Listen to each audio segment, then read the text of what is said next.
السلام علیکم ورحمۃ اللہ وبرکاتہ۔ عالمین تنظیم تحفظ مقدس سراغ قدنہ خاتم محمد یونس عباس سے آپ سے مخاطب ہوں۔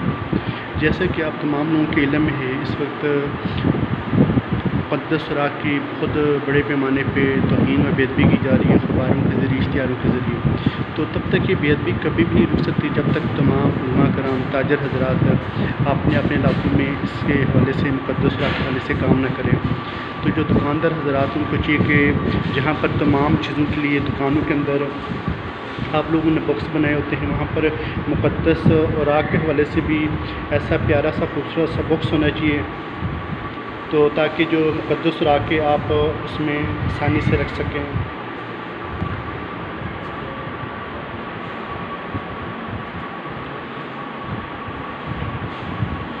تو کیونکہ یہ لکڑ کا باکس تیار کروایا ہے، تو اس کو دکانوں کے اندر رکھا جائے گا، باہر نہیں۔ باہر کے لیے جو ہے نا وہ لوہے کے باکس وہ آپ لوگ تیار کریں۔ تو ایسے جو باکس ہیں یہ بہت ہی خوبصورت اور مضبوط باکس ہیں، تو اس کو اپنی دکانوں کے اندر رکھیں۔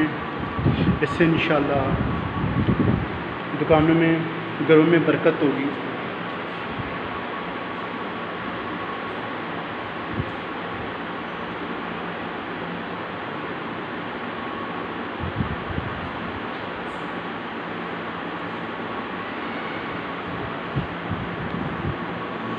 تو دلی طور پہ بہت زیادہ دکھ ہوتے کہ جب عالی شان دکانیں دیکھتے ہیں، لیکن اللہ تعالیٰ کے پاک اور جو مقدس نام ہوتے ہیں وہ دکانوں کے باہر پڑے ہوتے ہیں۔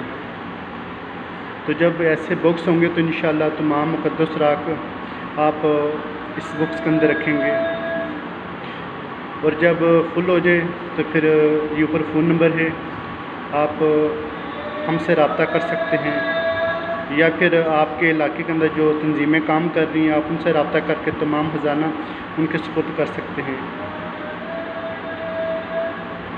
اور تمام دکاندار حضرات ڈیلی کی بنا پہ بھی کچھ نہ کچھ اپنے علاقے کے اندر مقدس اوراق اٹھایا کرے۔ اللہ تبارک و تعالیٰ ہم سب کو اپنے پاک اور مقدس ناموں کا ادب اور احترام کرنے کی توفیق عطا فرمائے۔ اور ایسے باکس آپ مسجد کے اندر بھی رکھ سکتے ہیں، جیسے یہ مسجد کے اندر باکس ہے، تو آپ یہ نہیں کہ اپنے علاقے میں جو مساجد ہے وہاں پر مساجد کے اندر بھی یہ باکس رکھ سکتے ہیں۔